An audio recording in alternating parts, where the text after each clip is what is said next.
Kazakhstan में देखिए आज के समय भारत होस्ट कर रहा है एक कनक्लेव, एक मीटिंग आप कह लीजिए, जहां पर सारे जो सेंट्रल एशियाई देश है जैसे कजाकिस्तान, उज्बेकिस्तान, तुर्कमेनिस्तान, किर्गिस्तान, इन सब कंट्रीज के जो नेशनल सिक्योरिटी एडवाइजर हैं ये मिल रहे हैं। भारत के नेशनल सिक्योरिटी एडवाइजर से मीटिंग हो रही है और इस मीटिंग के दौरान अजीत डोभाल साहब ने बहुत ही इंपॉर्टेंट स्टेटमेंट्स दी है। पहले तो उन्होंने ये कहा है कि आतंकवाद को लेकर कोई भी जस्टिफिकेशन नहीं हो सकती। कोई भी देश आतंकवाद को सपोर्ट कर रहा है उसे रुकना चाहिए। और साथ ही साथ इन्होंने एक बहुत ही इंपॉर्टेंट बात यह भी कही है, हालांकि पाकिस्तान का नाम डायरेक्टली लिया नहीं है, मगर इन्होंने ये कहा कि एक देश है ये डायरेक्टली इंडिया का जो लैंड एक्सेस है टू सेंट्रल एशिया इसको ब्लॉक करके बैठा है। और अगर हम वर्ल्ड मैप देखें तो ऑब्वियसली ये यहाँ पर पाकिस्तान की बात कर रहे हैं, क्योंकि पाकिस्तान ने पीओके ऑफ कोर्स यहाँ पे कब्जा रखा है और कोई लैंड एक्सेस इंडिया को मिलता नहीं है जिससे इंडिया अफगानिस्तान और उसके बाद बाकी जो सेंट्रल एशियन कंट्रीज है यहाँ तक पहुँच पाए।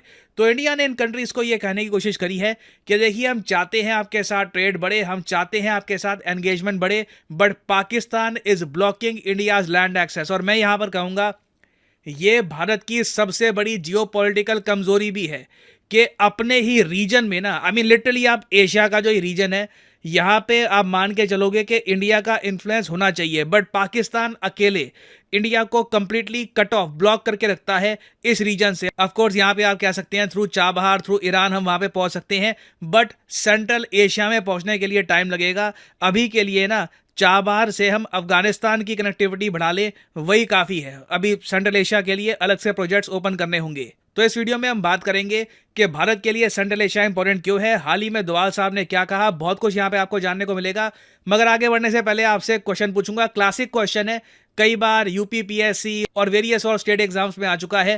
क्वेश्चन ये है कि किस कंट्री को कहा जाता है द कंट्री ऑफ 40 ट्राइब्स। मतलब इतना क्लासिक क्वेश्चन है, पुराना क्वेश्चन है, इसका आंसर मैं आपको नहीं दूंगा।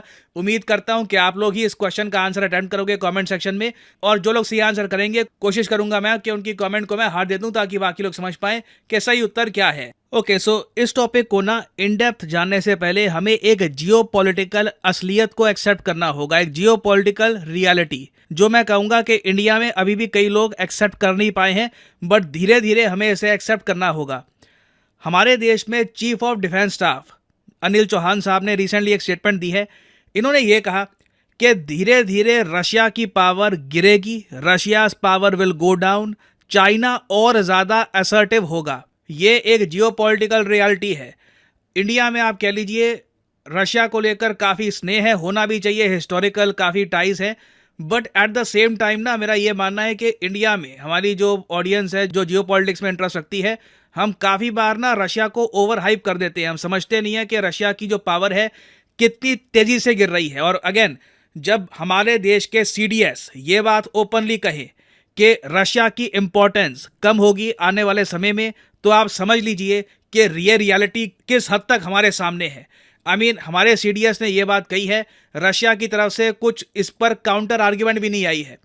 और सिंस सेंट्रल एशिया रीजन, यहाँ पे आप देख पाओगे एक टाइम पर ना यहाँ पे रशिया का इन्फ्लुएंस हुआ करता था। एक्चुअली ये जो सब देश है 1991 से पहले यूएसएसआर का पार्ट हुआ करते थे। बेसिकली रशिया, कजाकिस्तान, उज्बेकिस्तान सब एक ही देश हुआ करते थे, बट सिंस रशिया अब रशियन फेडरेशन बन चुका है, ये सब कंट्रीज अलग हैं।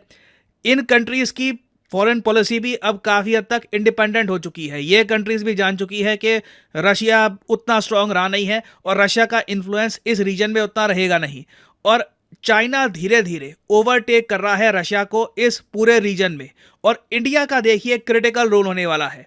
इंडिया ऐसा नहीं है कि रशिया के अगेंस्ट कुछ कर रहा है, उल्टा आप अगर रशियन पर्सपेक्टिव से देखोगे तो अगर इंडिया अपने इंटरेस्ट सेंट्रल एशिया रीजन में बढ़ाता है तो रशिया को हेल्प मिलेगी। नहीं तो अगर इंडिया भी आप मान लो बिल्कुल इनडिफरेंट हो जाता है, हमें नहीं परवाह कि सेंट्रल एशिया में क्या हो रहा है क्या नहीं हो रहा, उस केस में चाइना अपना दबदबा बहुत ही ज़्यादा बढ़ा लेगा रशिया के सदर्न रीजन में, जो रशिया भी नहीं चाहता, क्योंकि इससे चाइना को बहुत ही ज़्यादा बड़ी पावर मिल जाती है। अब यहाँ पे आपका क्वेश्चन आएगा, मगर इन सेंट्रल एशियन कंट्रीज को और ज़्यादा इंडिया फ्रेंडली बनाने के लिए हम क्या कर सकते हैं। देखिए जियोपॉलिटिकल लैंग्वेज में अगर मैं कहूँ तो इन कंट्रीज़ की जो नीड है बहुत बेसिक है। ये बेचारे देश ज़्यादा नहीं मांगते, इनकी कुछ बेसिक नीड्स है। पहली बात तो ये कि इन कंट्री से कुछ ना कुछ खरीदते रहो। देखो इन कंट्रीज़ के पास हैं बहुत सारे नेचुरल रिसोर्सेज, इनके पास ओर्स हैं, रॉ मटेरियल हैं, बहुत सारे यूरेनियम यहाँ पे आपको मिल जाएगा, वेरियस टाइप की इनके पास नेचुरल गैसेस हैं यहाँ पर, ऑयल के भी रिजर्व्स आपको यहाँ पर मिल जाएंगे।